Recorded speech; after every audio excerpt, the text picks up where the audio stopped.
দেশের সবচেয়ে বড় দুই ঈদগাহ ময়দান কিশোরগঞ্জের শোলাকিয়া ও দিনাজপুরের গোরে শহীদ ময়দানে ঈদের নামাজ আদায় করেছেন লাখো মানুষ। দেশ বিশ্ব মানবের শান্তি কামনা করা হয় মোনাজাতে। নামাজ শেষে একে অপরের সাথে কুশল বিনিময় করেন মুসল্লিরা।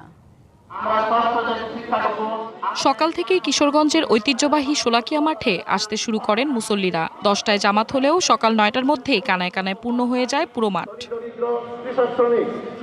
জায়গা না পেয়ে আশপাশের সড়ক, ভবনের ছাদ, এমনকি নরসুন্দা নদীর তীরেও কাতারে দাঁড়িয়ে নামাজ আদায় করে মুসল্লিরা।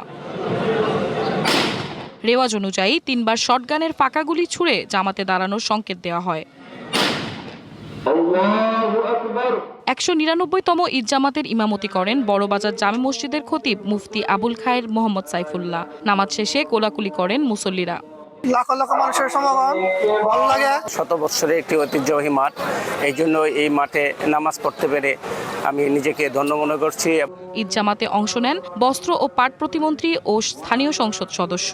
দূরের মানুষের যাতায়াতের জন্য ছিল 2টি বিশেষ ট্রেনের ব্যবস্থা। কিশোরগঞ্জের পরিচিতি শোলাকি মাঠ দিয়ে আজকে আমি এখানে 199তম ঈদের জামাতে অংশগ্রহণ করতে পেরে আমি খুবই আনন্দিত এবং গর্বিত। সারা দেশ থেকে ধর্মপ্রাণ মুসল্লিগণ এই ঈদগাহ ময়দানে নামাজ আদায়ের জন্য এসেছেন। আমরা তাদের নগদ নিয়ে এলো হার না মানা হার অফার। সর্বনিম্ন 10,000 টাকা রেমিটেন্স নগদে পাঠালে থাকছে স্বর্ণের হার জেতার সুযোগ।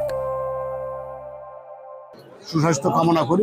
এদিকে দিনাজপুরের ঐতিহাসিক গোরে শহীদ ময়দানে ঈদের প্রধান জামাত হয় সকাল 9টায়। শরিক হন লাখো মানুষ। তবে বৃষ্টির কারণে মাঠ ভেজা থাকায় আগের বছরের তুলনায় উপস্থিতি ছিল কিছুটা কম। এখানে নামাজ পড়ার একটা আসলে অন্যরকম তৃপ্তি, যদিও আবহাওয়াটা একটু হয়তো বৈরী, হয়তো লোক হয়তো একটু কম হবে বা হয়েছে। এখানে নামাজ পড়ার মজাটাই আলাদা, যে মজাটা আমি অন্য কোথাও পাইনি আজ পর্যন্ত।